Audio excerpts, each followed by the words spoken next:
Poker Traveler. That's right. He and Suited Superman are doing the meetup game on Saturday if you want to play with them. Before mentioned Suited Superman. I have battled with this gentleman many, many times. Not in a couple of years.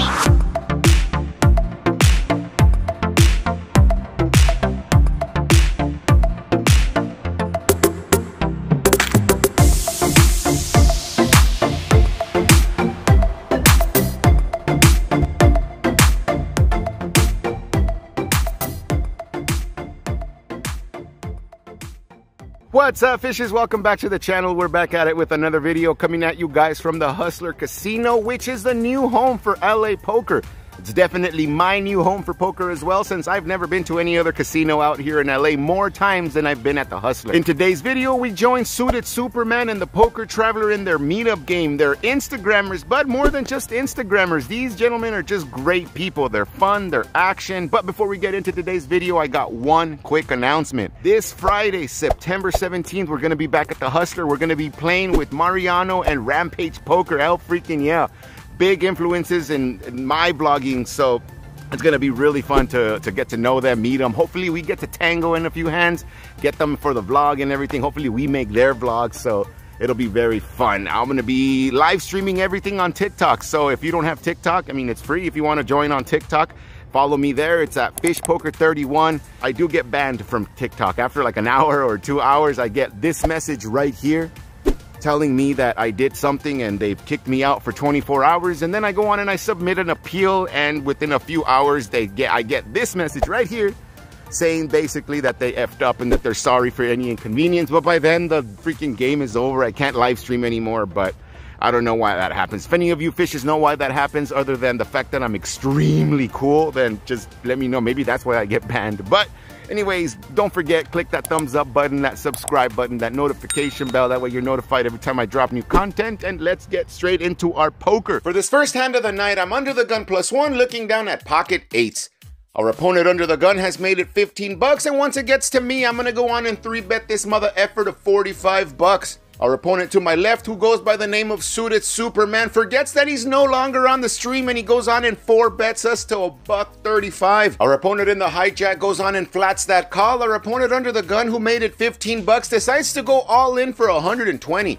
It's action on me, and I'm not going to be able to fold this. I'm getting almost 5 to 1 on a call, and if my hand hits, I know I'm going to be getting paid fat. So I'm going to go on and make the call. I put the remainder 90 bucks in the middle, and we go 4 ways to a flop of 9, 3, 5, 2 clubs. I'm first to act, and I go on and I check. Suited Superman wastes no time in firing off a chunky bet of 250 bucks, to which our opponent in the hijack folds. And now it's action on me, since the under the gun player is already all in. I'm thinking of what Suited Superman's 4-bet range could consist of that I can beat. Ace King? I mean, if it is Ace King, it's gotta be Ace King of clubs specifically, right? Ace Queen is on the cusp, and if he has a 9, what 9 could he be? Pocket 9s, but that's a long shot. The fact that this gentleman went ahead and 4-bet on the stream with Ace 5 doesn't have me at ease. Superman 4-betting here with the Ace 5 of spades. I could quite possibly have this whole range read completely wrong. If he doesn't have Ace King, he's gonna have some sort of overpair that has me dominated, and unfortunately, I'm not gonna be able to call this. I only have 350 left behind, and if I make this call, I'm only gonna have 100, and that's just not gonna be ideal. This is an all-in or fold situation, and unfortunately, I don't have the testiculars to go on and commit my entire stack here. I fold. Suited Superman has to show, since the under the gun player is already all in. He goes on and he turns over pocket 10s. We were completely crushed. A turn would have been no help. The river would have been no help, and we would have been stacked for all of our chips. How do you feel about that? Taking Fish's money away. You okay with that? I suppose it was easy. You're taking money away.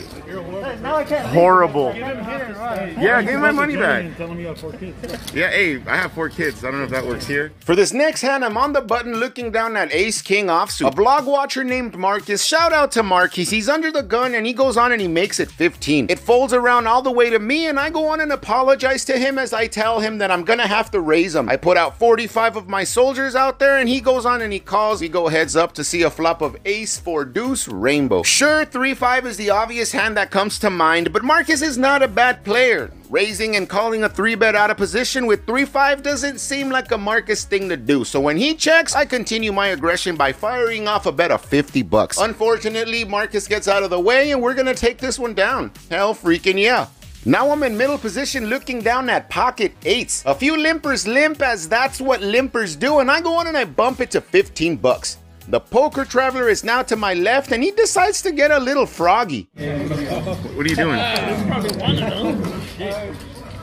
Oh my goodness. Would you like him to top off before? Can you say that? 424. What did you just say earlier about just? I said I was going to be all in within 3 hands. And this is hand number 2 though. Yeah. Well, I mean, next hand's probably not going to be as good as this one. I had to go for it. So a little bit of insight on this hand. So I just had got back from lunch with Happy Face Holdem, which by the way, I had the blackened salmon. It was freaking delicious. I highly recommend that if you guys are at the Hustler. Anyways, as soon as I get back, the poker traveler tells me that when I was gone, he announced that he was gonna be all in within the next 3 hands, no matter what he had. And this hand right here was hand number 2, and apparently this one was the one. He decides to shove for a little bit under 500 bucks, and it folds around to me, and this is for all my marbles. He has me completely covered, and I just can't see myself folding here. I mean, I hate committing my entire stack pre-flop, as I'm positive this is gonna be a flip. I think it's time to grow some testiculars though. I'm gonna just go on with it and make the call, and we go heads up to a full run out. All right. Please don't show me 10s like fucking suited Superman. Wait, can I see your hand? You're gonna show? What do you want to do? I want to show now. I want you to fold. Just fold it now. I can't fold. Just fold it. Just fold now. Fold it now. I know what you have, and I know what I know. The poker traveler is quickly on life support as another snowman decides to join the party on the flop. The traveler needs running clubs to make it out of this one, but unfortunately for him, the poker gods hate him, and he goes on and he bricks out on the turn, and he bricks out on the river, and we take this one down. Hell freaking yeah. One and only Mr. Cedric here, the poker traveler. What's up? My man, we went ahead and saw you win almost a $7,000 pot yesterday. You got me. In the game, and I just cranky as fuck. Whoa, nothing you can. Right, it was a flush over flush. We saw you win almost a $15,000 pot. Full house in the bottom. You have a set? Wow. Yeah. Okay. Good hand. That one guy, Francisco, went ahead and tried bluffing his old stack. He punted. Yeah, you flopped a set. Yeah, so, I mean, it was pretty good, right? Yeah. Man, it was a 10-20 with the $20 big blind. Now you're playing a 2-3. Yeah. Like, how does that even, is this just like chump change to you? Like, how do you feel going so low in stakes? No, man, I just enjoy playing no matter what the stake is. But I do have to make sure that I should be on my A game no matter what the stake is, right? No matter if it's 1-2, 10-20, whatever it is. Because if you're taking it seriously at all stakes, you're getting better no matter what, right? You can learn something from every game, no matter what the stake is. I'm down a little bit in the 2-3 game that we're playing right now. Like a hair out of your head compared to freaking Thursday's vlog. But you know, I'm just having a good time playing and having a good time with everybody that's here. So it's really good. Well, we're glad to have you in LA, brother. And man, welcome to LA. Hopefully you come back soon and keep grinding it, brother. Yeah, appreciate it. Thanks, brother. Another all in. Another all in. What is it? 2 hands in a row. 2 hands in a row. 2 all in. This guy is action. Oh my goodness. All in a row for this guy. I have 2 pairs. He fucking won like $1 million last night, so you don't care. I have this chump 2 change. pairs. He shows a real hand this time. Wow. Hey, last hand was a real hand. I mean, if you want to be technical about it, it was real, but... Now we're in middle position looking down at Pocket Kings. Hell freaking yeah. And for those of you who don't know much about poker, Pocket Kings is the 2nd best starting hand in Texas Holdem. I go on and I bump it up to 15 bucks, to which the poker traveler to my left 3-bets us to 60. There's one caller down the road, and once it gets back around to me, I'm gonna go on and 4-bet this to 200. If any of these fishes has aces, then so be it. I'm ready to go down with the ship on this one, but my ship ain't going down. There's nothing sinking in my ocean as both my opponents go on and fold, and we go on and take a $120 pot uncontested. At this point, there's a few players out. The action is diminishing. It's getting a little slow, so when the under the gun puts out a straddle of $6, the under the gun +1 re-straddles to 12. I'm gonna go on and do the work of the Lord and re-straddle to $24. Our original straddler sees over 40 bucks of dead money out there, and he's gonna go on and take advantage of the situation and put out a bet of 65 bucks. I take a look at my hand, and of course it's not a good one. Maybe if I do a double take, nope. 3 times is a charm, nope, they still haven't changed. 1 more time just to make, nope. All right, well, this is it, it's time to fold.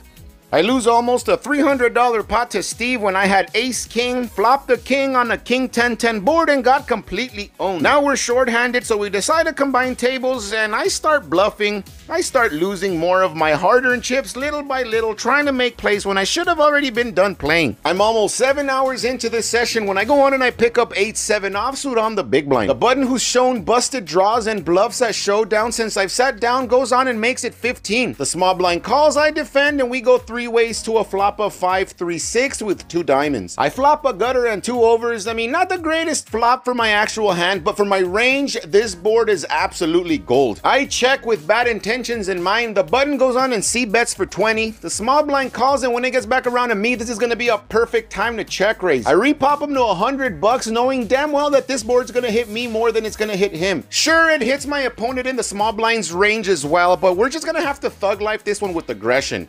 That doesn't seem to stop the button as he goes on and he makes the quick call. The small blind folds, and when the non-diamond ace hits on the turn, I'm gonna keep the heat on high as I fire off another bullet of $100, leaving me with about $250 behind. Before the chips even leave my hand, my opponent is already calling and we go heads up to see a non-diamond king on the river. Diamonds brick out, the straight draws brick out, and I'm 100% sure I'm not gonna be able to win this pot with 8 high. But given the way how aggressive I've played this hand, I have all the 2 pairs here, I have all the sets here, so I close my eyes, I pray to sweet baby Jesus to hook a brother up as I announce all in for all my marbles.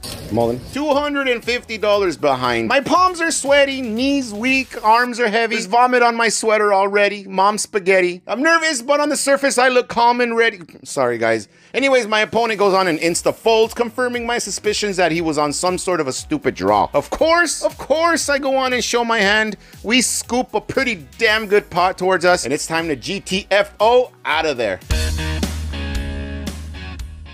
All right, fishes, that's all I have for you guys today. Hopefully you guys enjoyed it. We went ahead and cashed out for a little bit under $600 for a profit of a little bit under $300. At my highest point, I had a profit of over $700, but I'm a fish and I lost it all to Steve when he flopped trip 10s versus my king, and whatever, that's poker. It's all right though, a little bit under a $300 profit is still not bad. We had a good time with these people, and yeah, don't forget, this Friday, September 17, 3 p.m. at the Hustler Casino, we're going to be playing 1-3 blinds, $500 maximum buy-in.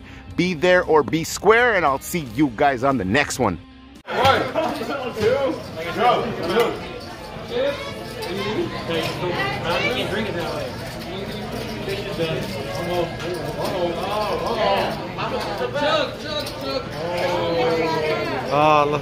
We were really close. We're really close. You gotta finish it. You gotta finish it. No quitters at the Hustler. Oh my God. I think I was only a fraction behind you. Damn. Bro. Oh yeah. My goodness. It's not a picture. Video bomb. Are you okay with that? Video bomb. The one and only Mr. Suited Superman right here. I got a stupid question for you. Who do you hate more? The person who 3-bets with 7 deuce, or the person who calls a 3-bet with 7 deuce and gets lucky? Oh, I mean, like, definitely the person that 3-bet to 7 deuce. At least the one call with 7 deuce get lucky, you know, they get in the action, you know. Really? Yeah. Man, I was almost positive you were going to think like me, that I'm a professional, and say that the 7 deuce call was the one that was no bueno, but you're saying the 7 deuce is the I mean, proud for both of them. Like, if they play 7 deuce, like, hey, it's good for poker. You know? Right? Whoever's calling with 7 deuce and whoever's raising with 7 deuce is a piece of crap.